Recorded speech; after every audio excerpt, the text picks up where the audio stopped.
reaksi atom ada di dalam ini. Kemudian menghasilkan air panas, kemudian menghasilkan apa namanya ini uap gitu. Kemudian diubah menggunakan magnet begitu atau listrik magnet itu menjadi turbin jadi gitu ya. Dan menghasilkan listrik. Nah, berarti beberapa yang bisa kita lihat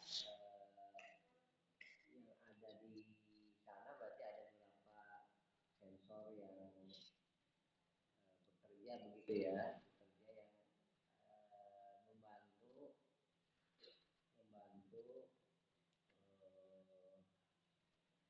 berlangsungnya ini.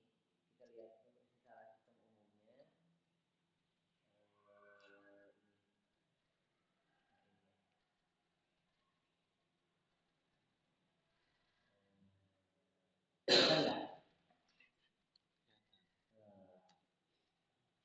Kalau berarti ini dianggapnya ruangan kelas ini adalah ruang kontrol, begitu ya. Reaktornya nggak di sini, reaktornya mungkin di mana di bawah, gitu ya, di lapangan gitu.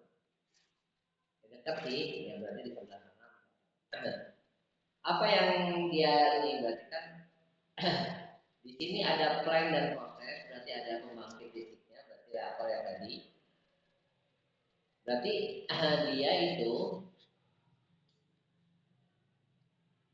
ini ada beberapa ini ada sensor gitu ya, ada juga detektor gitu ya di dalam plan itu ya, kurang lebih suhu, tekanan dan sebagainya kan harus dibaca gitu di dalam itu. Berarti kan ada implementasi yang ditanam di dalam itu ya.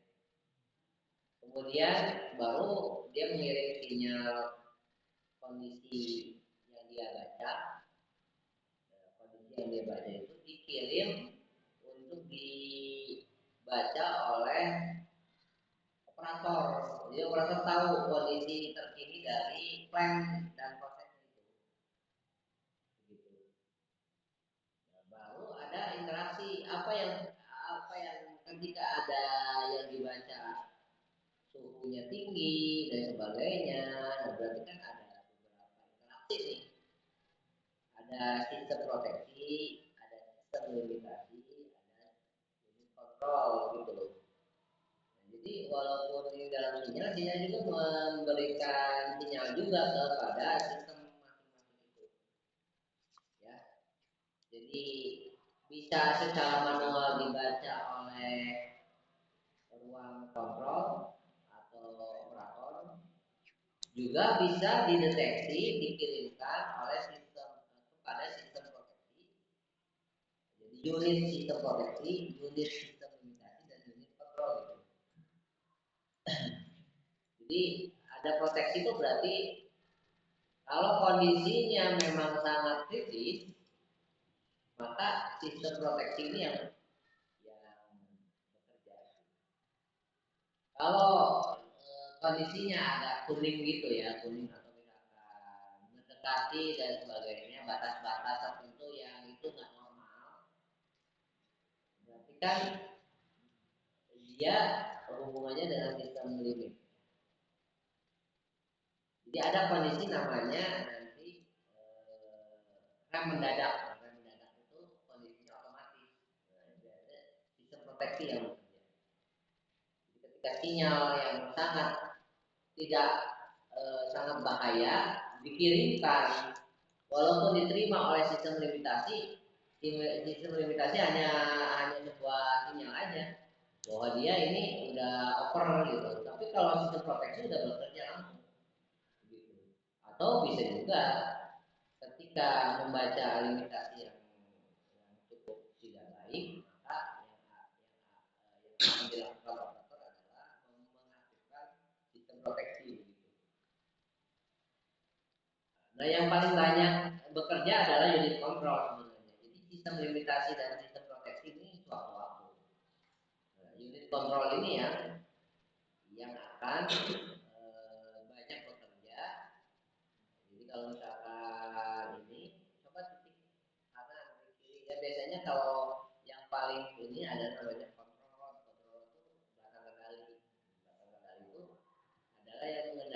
menentukan reaksi mau banyak atau sedikit gitu. Nah, itu yang dimainkan oleh operator. Nah, itu pakai unit control ini.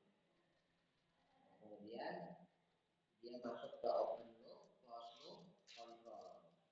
Kemudian baru masuk ke simple logic, interlock, switch gear. Jadi ada semuanya masuk ke dalam logik simple logic ya. Nah, jadi kalau misalkan rangkaian itu ya sebenarnya kalau misalkan kontrol kan sebenarnya isinya ini juga. Ya, kalau misalkan atau honor atau apa gitu ya. Kalau kamu baca gitu ya, kayak misalkan itu juga ada kalau kita belajar di instrumentasi. Dan kita bisa buat dia sesuai logik kita. Fungsinya ya tadi untuk mengunci atau men-switch gitu,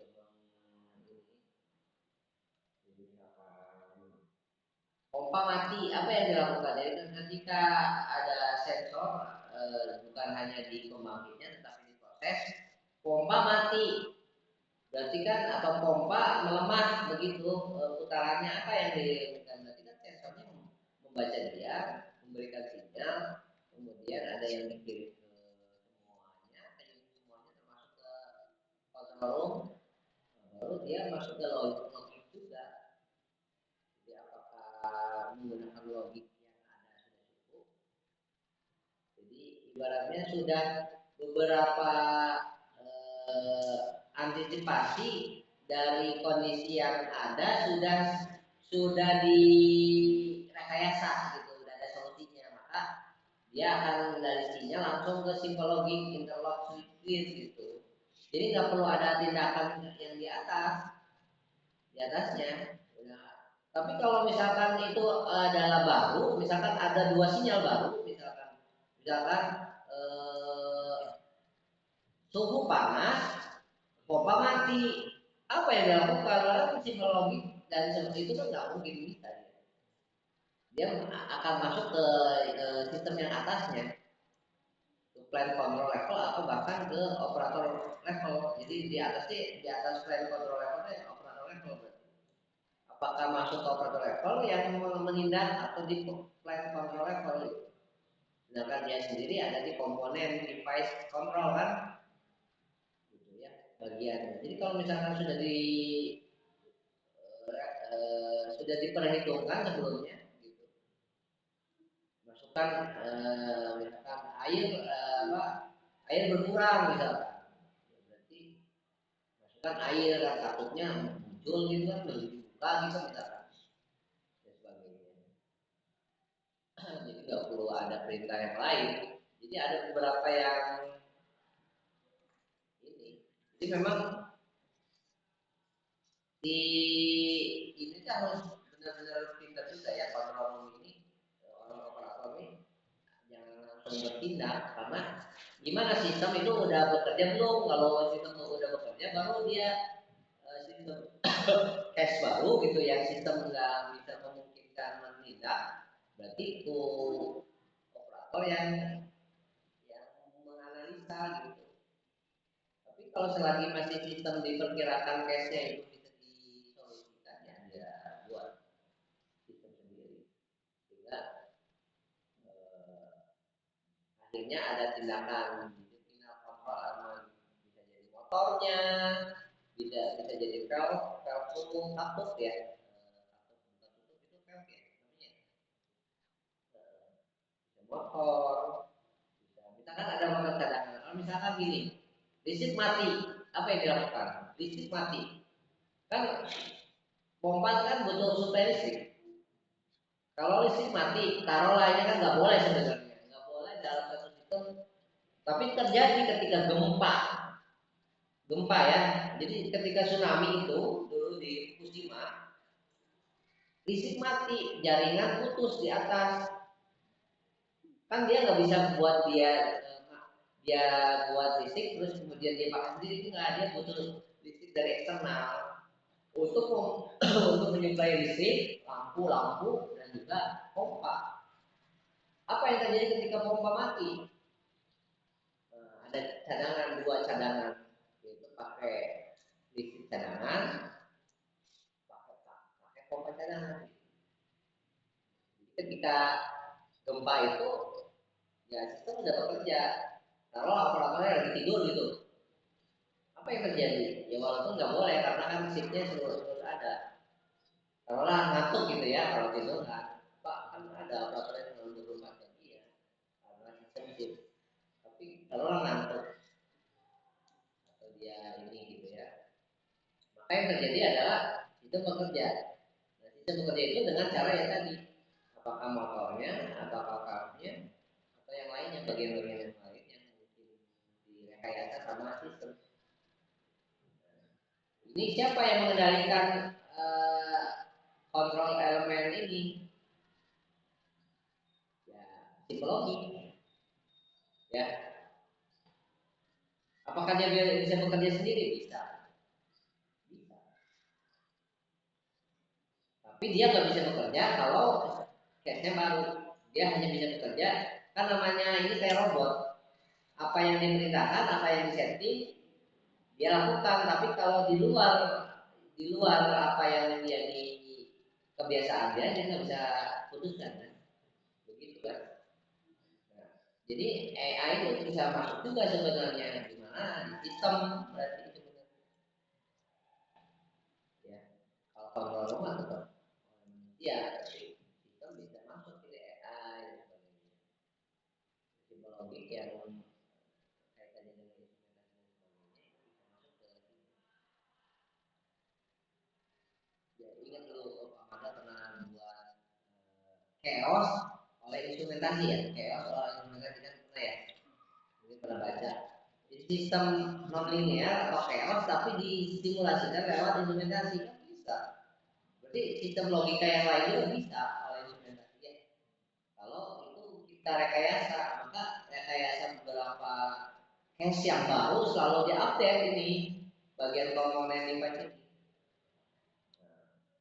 Jadi tapi agak kaku memang. Biasanya sih sekali yang biasa diupdate itu bagian file control level. Tapi kalau yang bagian ini jarang. Kalau udah dibangun ya itu sampai akhir gitu, nggak bisa dibangun. Tapi kalau yang file control bisa di-upgrade gitu ya. Ya, mungkin aja kita dari 2008 ya. Kita lanjutkan nanti gitu, tapi mudah-mudahan kita kebayang juga ya apa hubungannya instrumentasi reaktor ya, reaktor juga dia butuh